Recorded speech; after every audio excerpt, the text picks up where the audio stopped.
কি হলো মিস্টার? 1 ঘন্টা হয়ে গেছে, এখনো পর্যন্ত না টাকা এসেছে না কেউ আপনাকে সাহায্য করতে রাজি। তার উপর ওই বৃদ্ধ লোকটা দোকান থেকে পালানোর চেষ্টা করছিল। ভালো হয়েছে গার্ডরা দেখে ফেলেছে।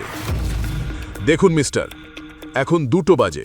যদি বিকেল 5টার মধ্যে এই অ্যান্টিক মূর্তির টাকা না দেন তাহলে আমি পুলিশ ডাকবো আর এই বৃদ্ধ লোকটাকে গ্রেপ্তার করাবো। আমি কি বললাম বুঝেছেন? হ্যাঁ, শুধু 2 মিনিট দিন। ঠিক আছে, আমরা কিছু একটা ব্যবস্থা করব।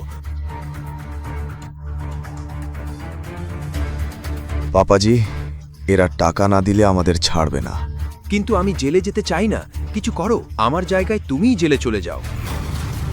যাই হোক, আমার পরিবার তো 3 বছর ধরে তোমাকে খাওয়াচ্ছে, এতটুকু তো করতে পারো।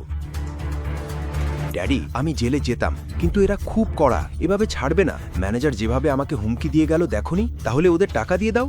আমাকে 30 লাখ দিতে হবে, আমার পকেটে 30 পয়সাও নেই।